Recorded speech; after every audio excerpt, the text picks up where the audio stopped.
Estimados amigos de la mesa laboral, les doy la más cordial bienvenida en esta nuestra segunda etapa que iniciamos hoy día con varias mejoras con respecto a lo que habíamos hecho en las 44 sesiones del pasado.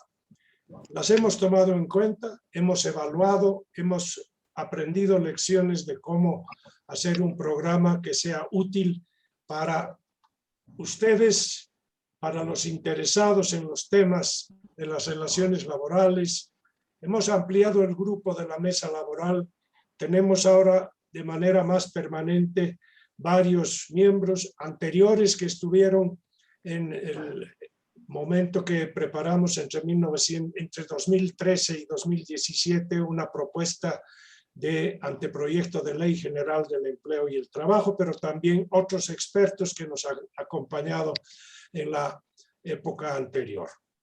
En esta ocasión saludo a los colegas de la mesa, Gonzalo Crespo, Rodolfo Erostegui y Carlos Derpic, que nos van a acompañar en este primer programa de diálogos de la mesa laboral que se llevan a cabo a partir de hoy día en forma quincenal y que vamos a tratar en este primer programa y en el siguiente principios del derecho laboral. Hemos visto por conveniente que hagamos un repaso de cuáles son los fundamentos primordiales que deben cumplirse en las relaciones entre los empleados y sus empleadores, entre los patronos y los asalariados, entre los diferentes modelos de gestión que hoy en día prevalecen en materia de producción, en materia de relaciones laborales, etcétera. Es un mundo mucho más complejo que el del pasado. Han ocurrido cambios importantes con la pandemia, se esperan cambios importantes con las nuevas tecnologías y tenemos que reaccionar con una normativa que se adecue y anticipe los fenómenos de cambio en el ámbito laboral, pero también tenemos que tratar de hacer que las autoridades administren las normas y lleven a cabo los procedimientos de conflicto o de negociación o de arbitraje de manera pertinente. Para empezar con nuestra primera materia en esta parte de los principios del derecho laboral, le voy a pedir a Gonzalo Crespo que haga una introducción general y después vamos a empezar a tocar algunos aspectos más en detalle. Gonzalo. Bien, gracias. Buenas tardes a todos. Gracias por vernos otra vez. Y queremos empezar este segundo ciclo con algo de doctrina, porque en el caso de los principios del derecho laboral es particularmente importante entender cómo es que se orienta toda la legislación laboral y su aplicación en los estados. Lo mismo que los principios en general o los valores morales, los principios del derecho laboral tienen un carácter metalegal, es decir, van más allá y tienen incluso carácter de universalidad, ¿no? Para tratar de entender, ensayaremos un concepto de lo que son los principios del derecho laboral. Entonces, podemos entender estos como pautas superiores, como les decía, metalegales, emanadas del desarrollo social, es decir, vienen del desarrollo de las sociedades en realidad y particularmente del desarrollo de las relaciones laborales que van modificándose a lo largo de la historia y van perfeccionándose. Entonces, son fundamentos del ordenamiento jurídico y la orientan en la aplicación de la norma. Como son metalegales y tienen un contenido axiológico básicamente, son reglas inmutables. A diferencia de la legislación normal que puede ir cambiando, progresando e incluso cambiar de acuerdo al devenir político, los principios del derecho laboral son reglas inmutables, son ideas esenciales sobre las que se conforma y se sustenta el ordenamiento jurídico, en este caso laboral. El fin último de los principios es, más allá de la normativa legal, proteger la dignidad del trabajador y, en lo posible, proyectar su eficiencia, ¿no? Así nos dicen varios de los tratadistas que se han ocupado de este tema. La importancia de los principios radica en por lo menos 4 funciones que se pueden distinguir en ellos, en los principios. Primero, hay una función orientadora e informadora, es decir, orientan al legislador respecto a la orientación del contenido de la norma a tiempo de que ésta se formula. Por otra parte, hay otra función que es normativa e integradora, es decir, ya los principios mismos conocidos pueden interpretarse y deben interpretarse como obligatorios, como un mandato legal.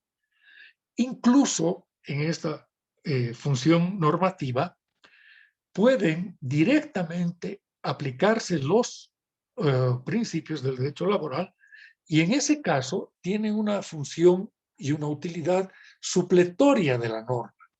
Cuando una norma legal no es suficientemente clara, por ejemplo, puede recurrirse a entender o se puede buscar cuál es el contenido del principio y aplicarlo de manera supletoria a la legislación.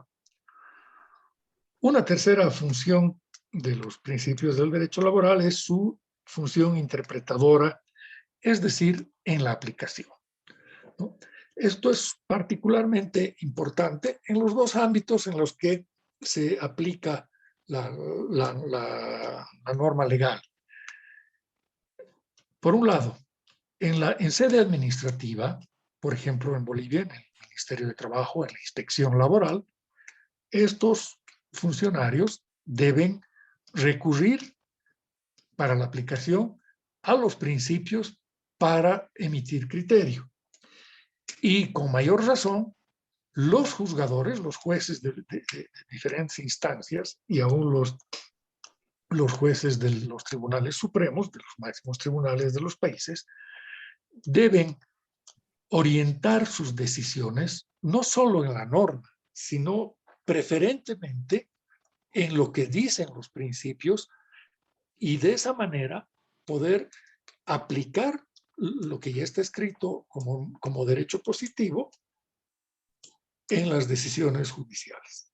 Y finalmente, una función unificante o de armonización es también parte de las funciones de los principios, porque permiten la unidad sistémica del conjunto legal y evita que el legislador o el intérprete se alejen de la intención y sentido que ha adoptado el sistema jurídico en realidad, ¿no? Entonces, como vemos, tienen un rol importantísimo y su carácter metalegal es lo que aseguraría que de manera uniforme en se aplique la norma de manera adecuada, se conciba en la creación de la norma una orientación adecuada que tenga sentido y que sea consistente con el resto del sistema jurídico. Veremos luego algunos ejemplos de cómo estos principios cumplen esas funciones. Muchas gracias, Gonzalo. Sobre esa base, que son las funciones que cumplen los diferentes principios, vamos a empezar con los principales. Y en este sentido hay en la mayor parte de la jurisprudencia, los tratados jurídicos, etcétera, una coincidencia en que el primer principio es el principio protector, que se desdobla además en 3 aspectos. Y le voy a pedir a Carlos Derpi que por favor nos plantee contenido, desagregación, alcance y la aplicación de este primer principio, que es probablemente el más importante, si se puede hablar de importancia dentro de estos principios que en general constituyen un planteamiento homogéneo, consistente, intercambiable y orgánico. Adelante, Carlos. Muchas gracias, Horst. Yo creo que la intervención de Gonzalo es muy importante, ha sido muy importante para entender todo el tema del derecho del trabajo, porque en el fondo está planteando que el derecho no es solo norma, no es solo ley, decreto, resolución, es mucho más que eso. Es conjunto de principios, como él ha señalado, que son los que vamos a ver ahora, valores que también los ha mencionado, pero además el derecho es doctrina y es jurisprudencia. Es decir, que lo que opinan los tratadistas en las diferentes materias es también fuente del derecho. Y las resoluciones que han adoptado los tribunales de justicia, los tribunales supremos, las cortes supremas, son jurisprudencia que se aplica también para la solución de los casos. Y es tan importante este tema que en materia de interpretación hay que ir más allá de lo que dice la ley. Hay que ver no solo lo que haya querido decir el legislador, la voluntad del legislador, sino las condiciones sociales en las cuales se ha producido determinada norma jurídica. Yo me permitiría aclarar además otra cosa. Estos principios del derecho del trabajo son para las relaciones surgidas con el sistema capitalista, es decir, del trabajo asalariado, porque bien sabemos que en la mesa laboral de la que formamos parte hay una idea de que el día de hoy el derecho del trabajo o la norma que regula el trabajo tiene que ir más allá de este trabajo, el empleo, ¿no es cierto? Pero de momento estamos viendo los principios del derecho del trabajo asalariado.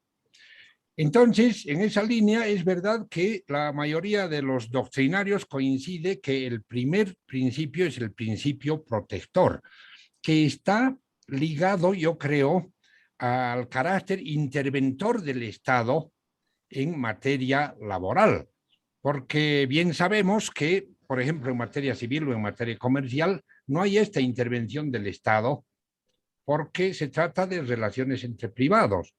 En cambio, en materia laboral y como consecuencia de la realidad en que se desenvolvían las relaciones laborales, surgió esta necesidad de intervención del Estado para proteger los derechos de los trabajadores, lo cual no quiere decir que intervenga el Estado para negar los derechos de los empleadores. Esto también es fundamental, proteger los derechos de los trabajadores sin negar los derechos de los empleadores.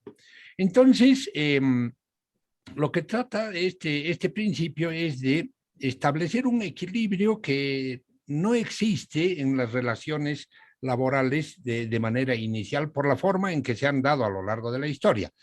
Entonces se interviene protegiendo al trabajador porque se lo considera como el sujeto más débil en la relación entre empleador y empleado. Ahora bien, las tres reglas que las ha señalado ya Horst, que forman parte de este principio protector, son la regla de en la duda en favor del trabajador, la regla de la norma más favorable y la regla de la condición más beneficiosa. Para hacer uso del latín, en el primer caso estamos hablando de la regla in dubio pro operario. ¿De qué se trata esto? De que pueden existir varias normas que se refieren a un mismo caso y el juez, que es el encargado de aplicar la normativa, tiene que ver entre las normas y entre las circunstancias que se presenten, si hay alguna duda, si la situación no es del todo clara, hay que aplicar y hay que ir por la vía de favorecer al trabajador. Esto es in dubio pro operario, en caso de duda, en favor del trabajador. Pero esta regla está complementada, como ya he insinuado anteriormente, con el tema de las normas, qué norma se va a aplicar para resolver determinado caso, o incluso uno como abogado, qué norma va a utilizar para formular una demanda en favor de un trabajador. Y entonces, aquí viene la segunda regla. Se aplica la norma más favorable al trabajador. Y aquí hay una cuestión interesante. Todos sabemos, abogados y no abogados, porque hemos escuchado hablar, si es que no somos abogados, de la famosa pirámide jurídica debida a Hans Kelsen. Esta pirámide plantea en términos generales que la norma suprema es la constitución política del Estado en un país, debajo están las leyes, los decretos y las resoluciones. Estoy yendo a la primera y antigua forma de definición de la pirámide, porque el día de hoy hay el bloque de constitucionalidad y el derecho internacional en materia de derechos humanos. No quiero entrar a esto para no complicar las cosas. El asunto es este. Si hay una norma de inferior jerarquía que es más favorable al trabajador, se aplica esta, incluso por encima de la constitución política del Estado. Por eso es que en Bolivia, por ejemplo, hay algunas resoluciones ministeriales en materia de contratos a plazo fijo y a plazo indefinido del año 1962 y del año 1972 que se aplican junto con la Ley General del Trabajo o algunos decretos. Este es el principio de aplicación de la norma más favorable. Y la tercera regla, es regla en realidad, de la condición más favorable, hace referencia a cuestiones que a veces no están en la norma jurídica, sino que se han producido en el transcurso de la cotidianeidad. A mí me gustaría poner un ejemplo. En la Universidad Católica Boliviana se trabaja 7 horas y media al día durante 5 días a la semana. Es decir, no hay la jornada de 8 horas, sino de 7 horas y media. Y eso es desde hace muchísimos años. Esta es una condición favorable a los empleados de la Universidad Católica Boliviana, que por su repetición durante tanto tiempo se ha constituido en un derecho adquirido. De modo que si alguna vez se intentara en esta institución modificar y reponer el tema de las 8 horas, habría que ver cómo se hace, llegar a un acuerdo con los trabajadores, en fin, porque si se va así de manera unilateral por parte del empleador a reponer este horario de 8 horas y extenderlo, quién sabe, hasta el día sábado, por decir algo, se chocaría contra esta regla de la condición más favorable y de derecho adquirido. Creo que esto, en resumen, puede pintarnos el principio protector del derecho del trabajo y las 3 reglas. Por el momento llego hasta ahí, Horst. Gracias, Carlos. Debemos recordar que estamos ante un escenario que tiene algunas características que no hay que olvidar. Nuestra Ley General del Trabajo fue un decreto supremo de 1939 convertido en Ley de la República en 1942. Los cambios que han ocurrido en estos 80 años pasados son enormes en la sociedad boliviana, en la materia normativa, en la materia interpretativa, en los acuerdos internacionales, etc. Y por lo tanto, lo que acaba de mencionar Carlos es muy importante. Los principios son lo más general que se tiene y no se pueden aplicar solamente los preceptos legislados en derecho positivo.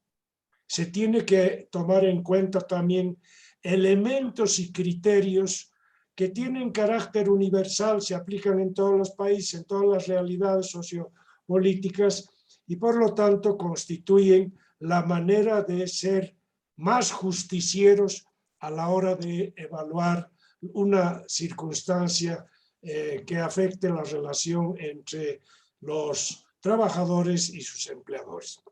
Ahora, visto de esta manera, parecería que el principio protector y sobre todo su primera regla desagregada en la duda a favor del trabajador excluye la protección y la garantía también de los derechos de los empleadores. Yo creo que por eso la aclaración de Carlos fue muy importante, puesto que no se trata de que en todos los casos que se presenten haya una necesidad de automáticamente darle la razón y la justicia de su demanda al trabajador. El juez, los tribunales tienen que ponderar y tienen que razonar y tienen que aplicar su mejor saber y entender justiciero para resolver conflictos en esta área. Voy a pasar al segundo principio, que es el de la irrenunciabilidad de los derechos. Rodolfo, te pido a ti que hagas la presentación de esto y después vamos a ver cómo pasamos a la derivación de todo esto en el país. Tu micrófono.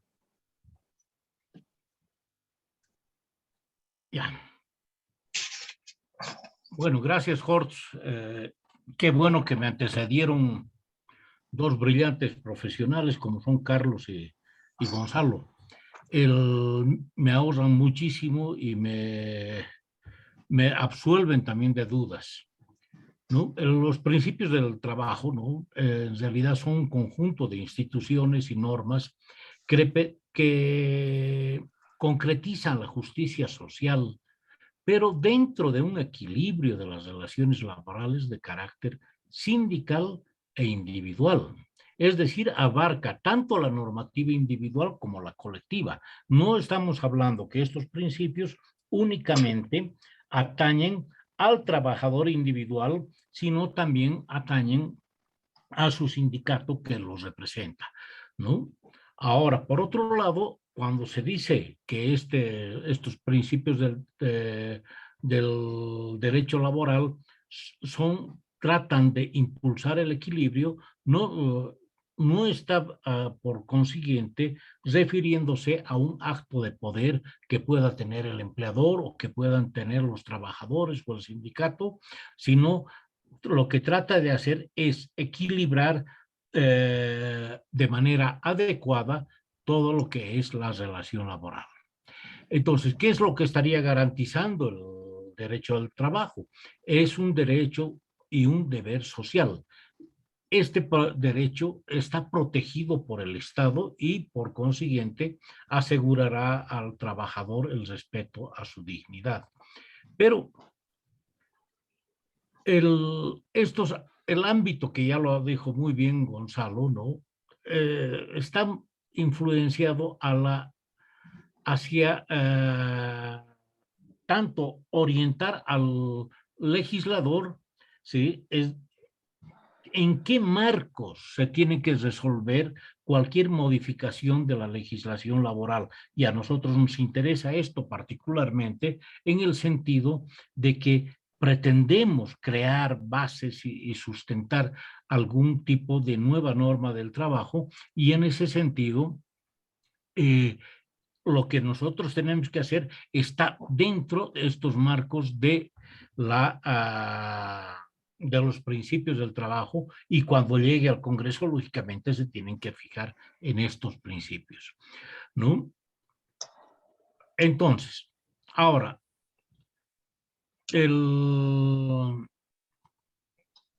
la irrenunciabilidad de la legislación laboral boliviana. La irrenunciabilidad está presente en prácticamente todas las constituciones de Bolivia desde el año de 1938. No hay ninguna constitución que no esté planteando este tema de la irrenunciabilidad. En nuestra actual constitución dice, está contemplada en el artículo 48, que dice: los derechos y beneficios reconocidos en favor de los trabajadores y trabajadoras no puede renunciarse, y son nulas las convenciones contrarias a que tiendan a burlar sus efectos. Este artículo, con algún tipo de variación más formal, está presente en todas las anteriores constituciones, como les venía diciendo. Ahora, la Ley General del Trabajo, como ya nos recordó Jorge, que fue formulada en forma de decreto en 1939, en su artículo 4 también plantea que los trabajadores no pueden renunciar y deben ser nula cualquier convención en contrario de la norma laboral. Ahora, además, lo curioso es de todo esto, no logro comprender muy bien que el gobierno aprueba un decreto que es el 28699, donde hay un artículo donde están detallando todos los principios, el principio protector, el principio de la continuidad en la relación laboral, principio de intervencionista, principio de la primacía de la realidad, principio de no discriminación, está el indubio pro operario, de la condición más beneficiosa, etcétera, pero no está contemplado en este decreto el principio de irrenunciabilidad de los derechos. Y esto es... trato de entender que si ya está en la Constitución sería tal vez ocioso volver a repetir en un decreto, ¿no? Pero de todas, y lógicamente si también está en la ley del trabajo, pero de todas maneras es bueno subrayar que en el decreto no está contemplado el principio de irrenunciabilidad de los derechos. Ahora, ¿qué es lo que pasa con esto? Con el principio de irrenunciabilidad. Dispone que ningún trabajador puede disponer en su propio perjuicio los derechos y beneficios que se derivan del contrato de trabajo. Y esto es muy importante.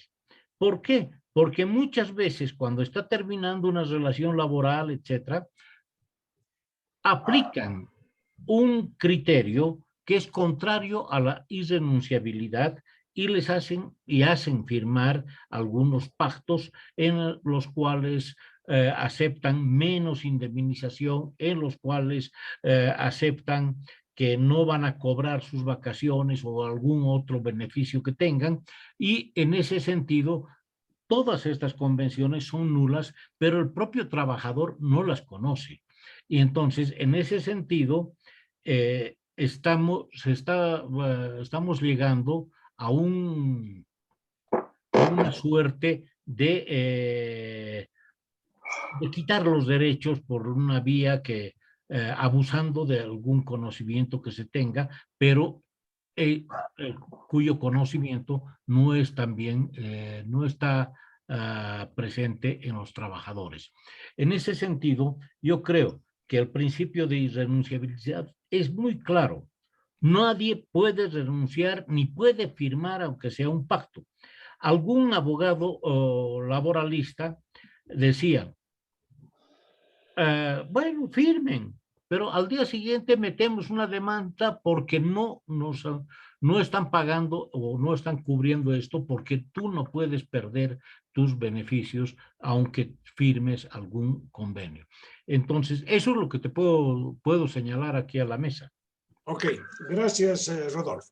Entonces, estos dos principios que hemos expuesto en estos momentos constituyen los pilares fundamentales de todo lo que viene después. Y yo creo que deberíamos hacer una reflexión, ya que tenemos una larga experiencia en los años anteriores, pero además han ocurrido circunstancias particulares en el país que se caracterizan por la manera en que se administran las normas laborales en los últimos 15 años. En segundo lugar, los acontecimientos que han traído consigo la pandemia del COVID-19 y finalmente lo que se puede imaginar que son circunstancias que dan el contexto del funcionamiento de la economía boliviana y el funcionamiento de las unidades económicas, donde están precisamente combinadas las funciones y potestades de un lado del capital, que tiene que competir a su vez con otros capitales, y por otra parte de la relación con sus trabajadores, que tienen también derechos irrenunciables. Entonces, miremos un poquito con los comentarios de ustedes.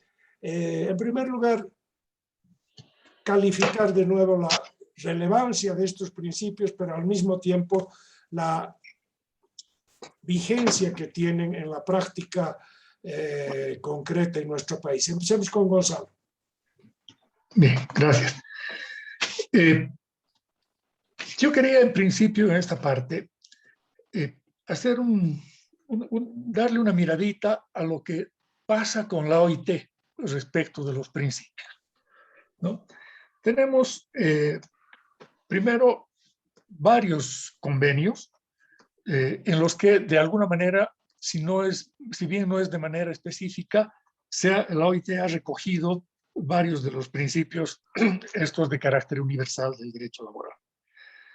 Primero, tenemos el convenio 26 sobre métodos para la fijación de salarios mínimos, que recoge un poco el principio de progresividad, ¿no? Al indicar que no puede establecerse parámetros salariales retrocediendo en los quantums, en las cantidades, ¿no?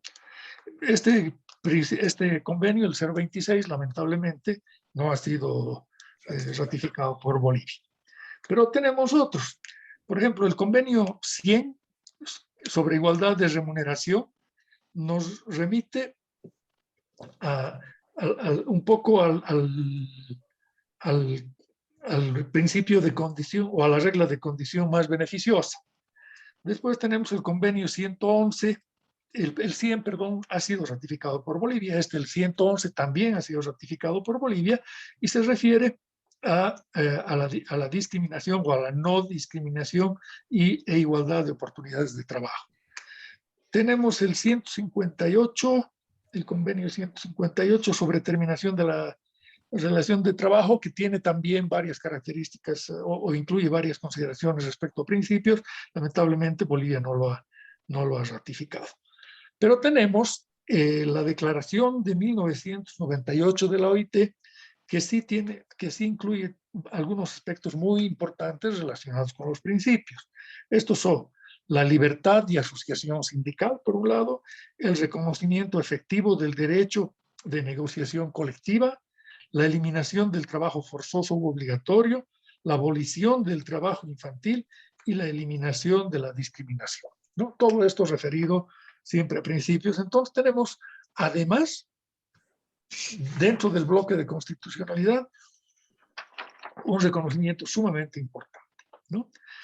Bien, ya yendo hacia la legislación nacional, primero tenemos el Decreto Supremo 28699, que reconoce varios y establece varios principios por primera vez de manera expresa en la legislación nacional. Y de estos, de los principios, hay dos, el de favorabilidad y el de primacía de la realidad, que tienen particular importancia, no solo por el decreto, sino porque a partir del 28699 hay un quiebre, hay un punto de inflexión en la orientación de la legislación del trabajo y la aplicación de la legislación del trabajo en Bolivia. Se vuelve netamente y altamente favorable hacia los trabajadores, ¿no? Luego tenemos ya en en febrero del año 2009, la Constitución Política del Estado, que en su artículo 48, parágrafo 2, nos dice que las normas laborales se interpretarán y aplicarán bajo los principios de protección de los trabajadores como principal fuerza productiva de la sociedad, de primacía de la relación laboral, que yo creo que esto es un error porque en realidad es primacía de la realidad, no propiamente de la relación, de continuidad y estabilidad laboral, de no discriminación y de inversión de la prueba, pero esto ya en materia procesal. Entonces, como vemos, hay un andamiaje jurídico bastante sólido respecto a la aplicación y a la obligación de considerar la dimensión axiológica de los principios. De manera invariable, la jurisprudencia, particularmente del Decreto Supremo 28699, que ya recoge y menciona claramente en muchos de las resoluciones, de los fallos, los principios. El problema, en mi criterio, de la jurisprudencia es que adolece de un defecto de unilateralidad. Por un lado, solo los aplica cuando favorecen a los trabajadores, y no es así, y no es esa la intención de los principios. Si bien hay principios que son claramente favorables y de promoción del trabajador, etcétera, de ninguna manera quiere decir esto que deben interpretarse o deben aplicarse y adoptarse principios solamente cuando convienen al trabajador, ¿verdad? Y es por eso que ha habido en la jurisprudencia, lamentablemente, ha habido una reducción de los principios, ¿no? Se toman en cuenta solamente aquellos en los que de manera exprofesa se reconoce un beneficio particular para los trabajadores, y se ha abandonado dos principios que los veremos, espero que con bastante detalle, que son sumamente importantes, y son el principio de buena fe y el principio de razonabilidad, ¿no? Entonces, si bien tenemos un andamiaje jurídico congruente, etcétera, en la práctica se han abandonado dos principios que son los que crean y sustentan el debido equilibrio entre la aplicación de principios, y son estos dos que les decía. Seguramente tendremos oportunidad de conversar y de citar muchísimos ejemplos de esto. Gracias, Gonzalo. Tu opinión sobre la materia, Carlos. Sí, bueno, yo creo que primero a mí me gustaría decir que antes del decreto 28699 ya habían otras normas del mismo estilo. De hecho, yo sugiero revisar el decreto 23570 del año 90 y tantos, cuando era presidente Jaime Paz Zamora. El artículo 1 de ese decreto es el mismo que el 2 del 28699 y el 2 del 23570 es el mismo que el 3 del 28699. Entonces, esto para ser honestos, ¿no es cierto? No es pues que desde el año 2006 se ha empezado a proteger a los trabajadores. Esta es una falacia. Más bien lo que ha ocurrido desde el año 2006 es que se ha exagerado en alguna manera, y sobre todo en la actuación del Ministerio de Trabajo, la protección a los trabajadores, protección exagerada que está llevando a la vulneración de los derechos de los trabajadores en la actualidad. Rodo nos va a hacer recuerdo, había una empresa, Enatex, a cuyos trabajadores, bueno, primero era privada, se ha vuelto estatal, y han despedido a los trabajadores en 2 tandas, sin derecho a nada, pese a la Constitución, pese al decreto 28699 y a tanta norma que hay. Y recuerdo también el caso de Correos, Ecobol, empresa de correos de Bolivia. Despido masivo, sin derecho a reclamo, sin derecho a pataleo. El año pasado, en plena pandemia, en el diario La Razón, se ha despedido a trabajadores por Zoom, con notario de fe pública, y a muchos de ellos no se les han reconocido los derechos, y ahora estamos asistiendo a un problema similar en Mi Teleférico. Pues resulta que no había sido una empresa rentable, tanto que se ha hablado de que era una maravilla. Entonces están despidiendo a trabajadores para equilibrar finanzas, etcétera. Entonces estamos viviendo una paradoja de que hay un montón de normas que aparentemente favorecen a los trabajadores, pero cuando le conviene al gobierno, esas normas no tienen vigencia. Esos principios pueden ser prescindibles. Entonces, ¿de qué se trata? Yo creo de contar con una normativa que efectivamente se aplique y que cuide también las fuentes de trabajo. Estoy pensando en tantas ONGs. Había un caso en una ONG hace muchos años. Una de sus empleadas se embarazó y la ONG no tenía recursos para contratar otra, no podían despedirla, gozaba de inamovilidad. No podían contratar a otra persona que cumpla esa labor porque esta señora viajaba al campo, pero por su situación de embarazo no podía hacerlo, corría riesgo el embarazo. Entonces la ONG, que no estaba explotando a los empleados, a los trabajadores, se vio en serias dificultades. Y eso es lo que sucede en muchos casos. Ahora, entrando un poco al tema de dónde están estos principios expresados en la legislación, ya lo han señalado Gonzalo y Rodo y tú mismo, Horst.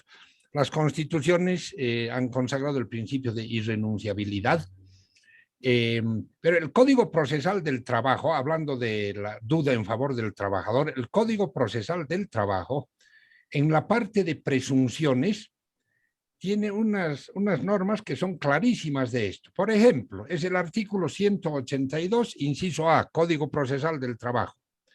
Acreditada la prestación del servicio o la ejecución de la obra, se presume la relación de trabajo, salvo prueba en contrario.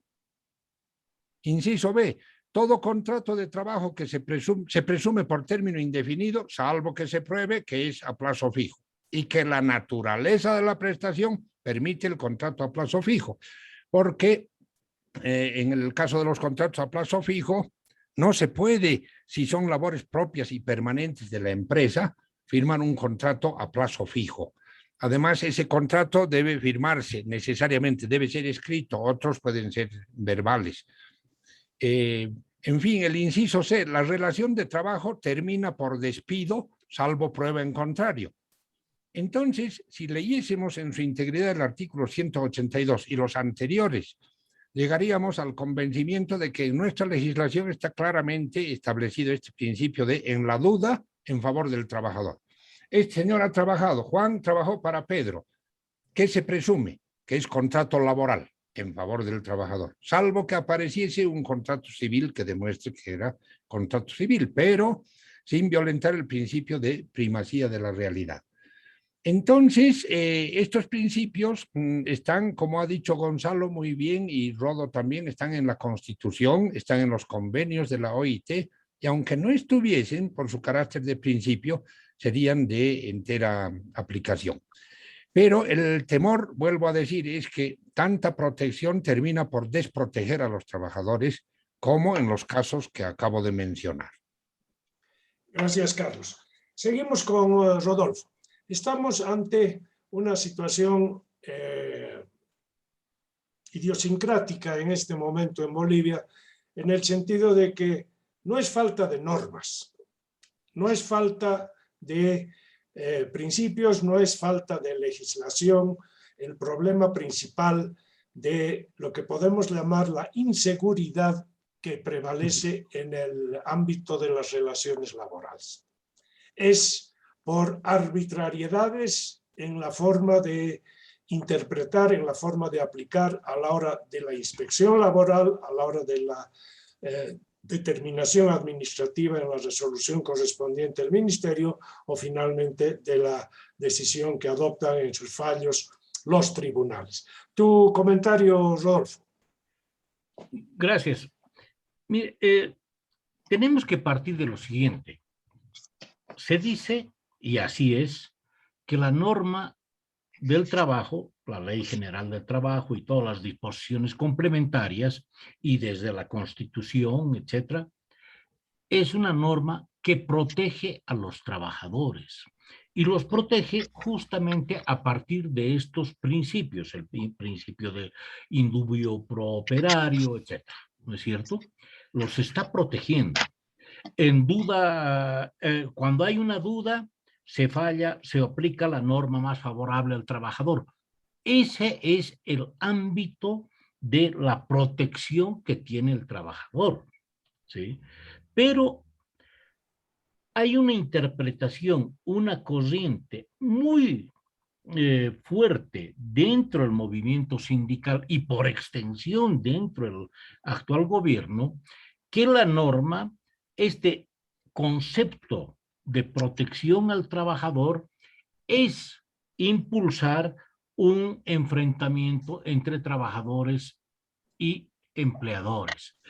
Un enfrentamiento de decir, este señor tiene la razón y aquí nosotros lo protegemos porque ustedes, los empleadores, son ante todo unas personas que viven de la explotación del trabajador.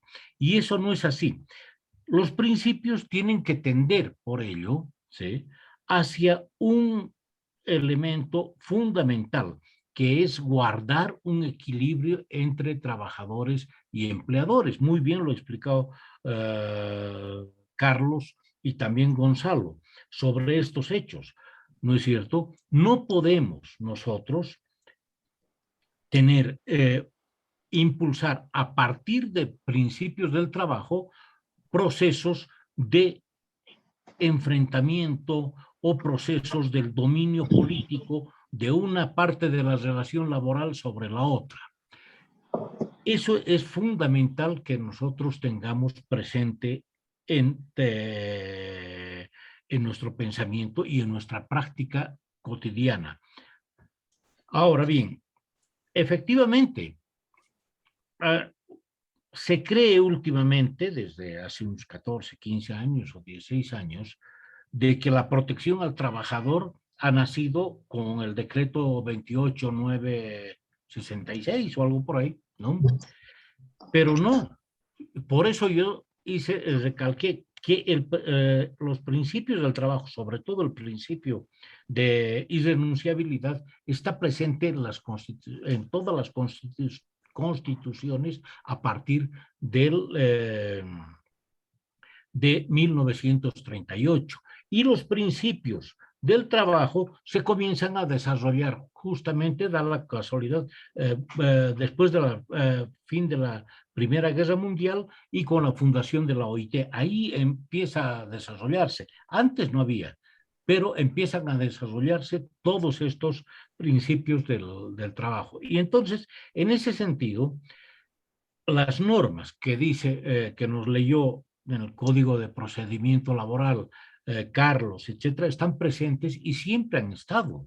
Lo que tenemos ahora es un Ministerio de Trabajo volcado hacia la protección excesiva al mundo del trabajo, lo cual está impidiendo incluso que los empresarios privados puedan contratar más trabajadores. Y aprovechan los empresarios privados, como en el último periodo con el COVID, de tratar de zafarse de un grupo grande de trabajadores, aprovechándose además por lo que hicieron en el Estado con los trabajadores de Natex, etcétera, etcétera, que sentaron nomás pues algunos precedentes para poder actuar ellos en esa forma. Entonces, los principios no pueden ser un elemento de confrontación, sino un elemento para llegar a un acuerdo y crear consensos entre trabajadores y empleadores. Y como le dije, los trabajadores generan por la propia ley su sindicato y estos principios también abarcan al sindicato. Muy bien.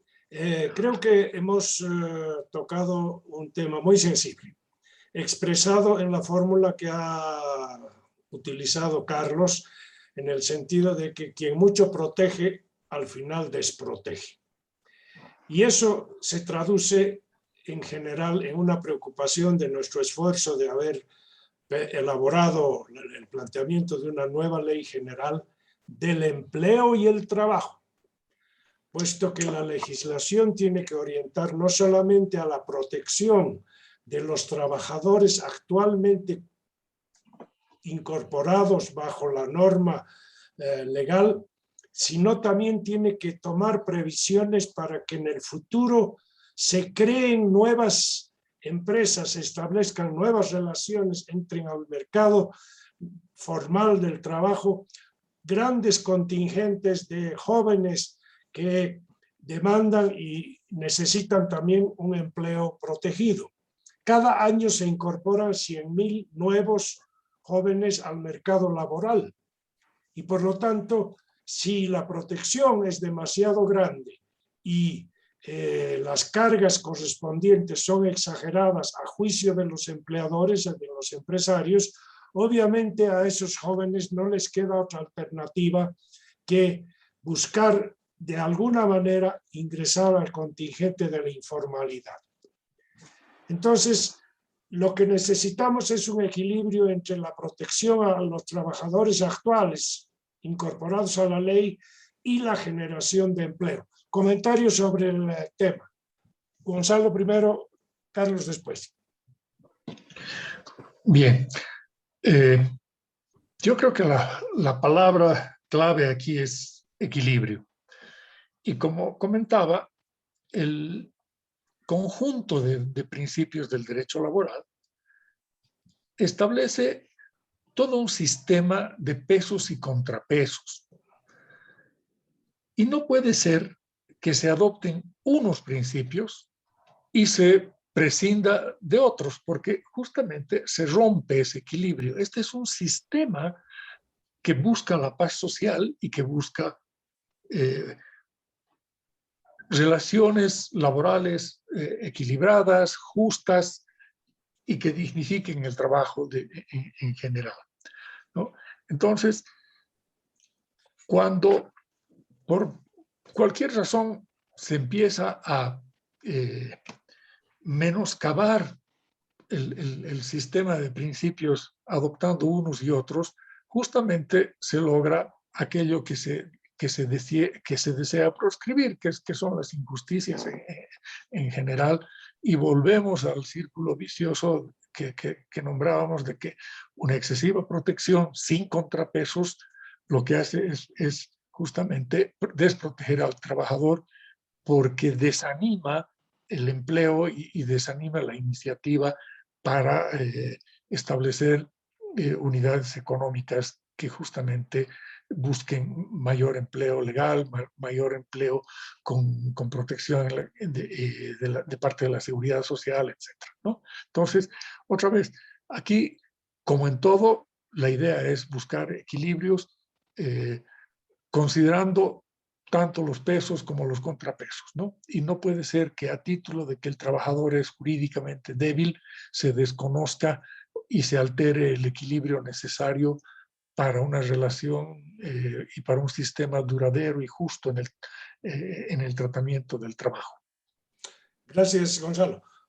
Entremos rápidamente al tema de las recomendaciones a partir de lo que hemos pergeñado, hemos diseñado como los fundamentos y su aplicación práctica en el país de la legislación laboral. Carlos, ¿algunas sugerencias sobre qué corregir, qué cambiar, cómo proceder para lograr estos equilibrios entre el trabajo de hoy protegido y el empleo del futuro que se tiene que crear, pero que también tiene que tener condiciones apropiadas? Adelante. A mí me gusta el planteamiento que ha hecho Rodolfo de no ver el enfrentamiento, no ver al empleado y al empleador como enemigos, aunque probablemente con las palabras del expresidente Morales el otro día, la lucha de clases hay aquí, no hay conciliación con fascistas, racistas, y el que no reconoce que ha habido golpe de Estado, no me puedo reconciliar con él. Si esa es la mentalidad, no vamos a llegar a ningún lado. Yo creo que hay que buscar, fíjense una cosa, casos prácticos. He conocido yo casos prácticos, empresas que no pagaban a sus trabajadores por el término de prueba, empresas que no pagaban sueldos. En algún momento podemos comentar sobre esto. Entonces, la realidad es que hay esos casos, hay empleadores abusivos, pero no se puede llegar al otro extremo de decir todos los empleadores son unos tales por cuales y por tanto hay que darles duro. Yo creo que si sacamos de nuestra cabeza esta mentalidad de enfrentamiento, de que unos y otros son enemigos, podemos avanzar mucho en la línea que señala Horst. Yo agradezco esta oportunidad. Ustedes saben, yo tengo que salir un rato antes. Correcto. Gracias por tu participación, Carlos. Nos vemos en el próximo programa. Rodolfo, tu opinión en términos de recomendación. Sí, yo había dicho inicialmente que hay que buscar un equilibrio, y ese buscar un equilibrio conlleva eminentemente, y vinculé todos los principios también a los sindicatos por lo siguiente, porque los problemas laborales deben ser solucionados primero dentro de la empresa, y por consiguiente el sindicato tiene un rol fundamental en la solución de estos a partir de un proceso de negociación. Todos los principios pueden agregar más, pero no tendrían razón de ser si es que no se tiende a un equilibrio entre las partes. Pero en los últimos años, a partir del 98, si es que no me equivoco, se han ido adicionando algunos otros principios del trabajo a partir de la propia Conferencia Internacional del Trabajo. Y me refiero fundamentalmente a los 4 principios y derechos fundamentales en el trabajo, porque están aquí muy presentes. Todos los días estamos viendo algún tipo de estos temas. Primero, que no haya discriminación en el trabajo, es un principio, ¿no? Entonces hay que incorporar en la legislación, en la ley del trabajo hay el tema de la no discriminación, pero a partir únicamente del salario. Hay la libertad de asociación y negociación colectiva, pero es libertad de asociación, es decir, de sindicación de los trabajadores para la negociación colectiva. Después, no al trabajo forzoso, es un principio que no puede existir trabajo forzoso y por último, no puede haber trabajo infantil. Y resulta que en este último caso hay ONGs y muchas instituciones, entre ellas la Defensoría del Pueblo, que han estado en favor de aprobar y de aprobar normas que bajan la edad para admisión al trabajo de los niños. Entonces, en ese sentido, me parece muy importante que nosotros impulsemos también estos elementos, estos nuevos, que justamente la OIT los aprueba, son 8 convenios, ¿sí? Como principios y del derecho fundamental del trabajo. Ok, gracias, Rodolfo. Gonzalo, tus recomendaciones y un cierre.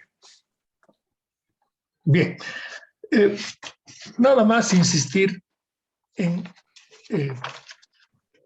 adoptar e integrar de manera honrada el conjunto de principios desarrollados hasta acá por la doctrina sobre el derecho del trabajo e incorporarlos en la normativa nacional, ¿no? Porque de otra manera deja de existir el equilibrio que buscan estos principios, ¿no? Entonces, en todos los esfuerzos normativos debería buscarse un conjunto íntegro, de complementariedad entre cada uno de los principios, etcétera, y volverlo así.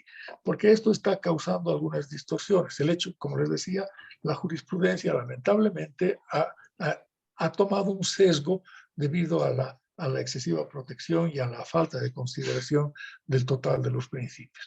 En el programa siguiente veremos los otros principios y podremos darnos cuenta a través de algunos ejemplos de qué estoy reclamando en este momento. Ok, muchísimas gracias. Yo les agradezco a los dos y ya le agradecí a Carlos antes de que se retire.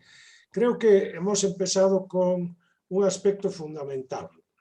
Existen principios que deben guiar las decisiones de las autoridades involucradas, sean de administrativas o del ámbito ya judicial, para fallar en el caso que corresponda a favor del trabajador como principio general, pero de una manera también que sea un fallo justo.